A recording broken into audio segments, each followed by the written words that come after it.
The PlayStation 5 is out. I was lucky enough to get my hands on one of these on release day, so I thought it'd be a great idea to give you guys a look at the new console and what it has to offer.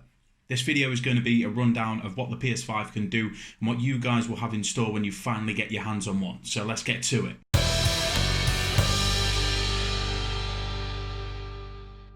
So I've had a bit of time with the console, and whilst at first it did take some time to get used to the changes, I can't deny that even from the off, this console has really impressed the hell out of me. The first thing I have to mention though is the size of this thing. 40 centimeters in height, that's like 15 inches, that's 5 dicks.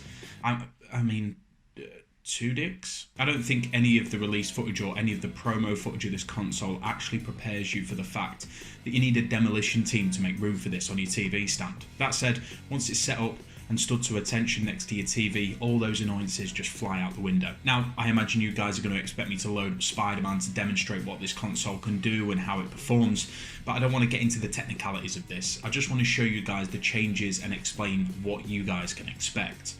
Upon loading up the PS5, you'll be given a chance to transfer all of your data over to the new console from your PS4. If you've got an online account, you'll have the chance to download any of the PlayStation hit titles free of charge. So straight off the bat, you've got over 200 hours of gameplay given to you for no cost at all. There's another game that you get for free, but I'll go into that a little bit later in the video.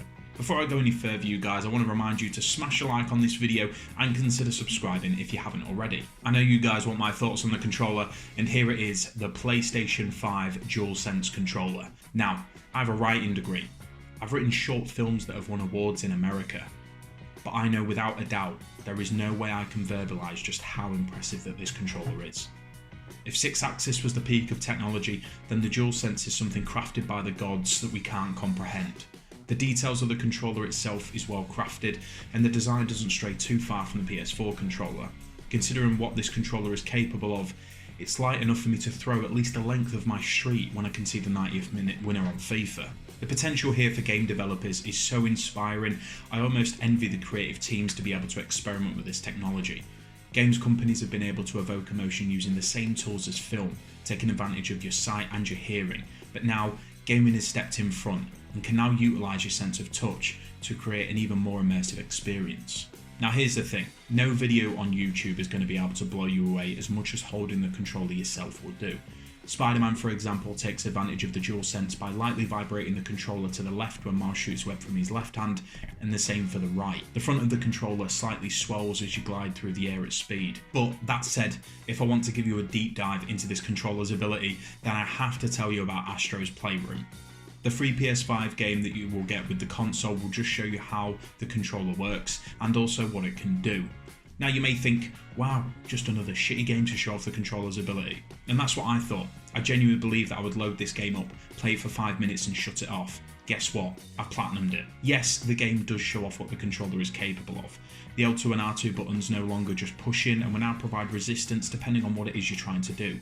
Here, for example, the rocket boosters, the controller's triggers provide slight resistance when pushed in, and the controller will rumble at the bottom of the handle depending on which rocket is flaming. This example shows the controller filling up, and you can actually feel that the controller is full. And depending on which way you angle the controller, it will make you feel as if the bots inside the controller are tumbling around in there. Blowing on the front of the controller will be recognised as an action too, with the built-in microphone picking this up. This is a level of detail I can guarantee that you have never ever experienced before. These are just small things that add to the immersion, and I cannot wait to see how this is unlocked in terms of potential when it comes to more AAA titles getting hold of it. Now trust me, I loathe platformers, and I think that's a lot to do with the fact that I was shit at them when I was a kid. That said, this game is absolutely amazing. I loved it. Yes, it does show you exactly what the controller can do, like I mentioned before, but the game is also much more than that. No load times at all, homage is paid to the previous consoles, and countless moments of interaction with nearly everything in the game. As I said at the start of my video, nothing can prepare you adequately for the experience of playing your PS5, but I hope this video helped you get excited for it. Let me know in the comment section below what you're looking forward to most about the PlayStation 5, and like I said before, if you haven't already, make sure you guys consider subscribing. Thank you guys for watching. I've got some big news for you guys coming in the new year, and new places that I want to take my channel.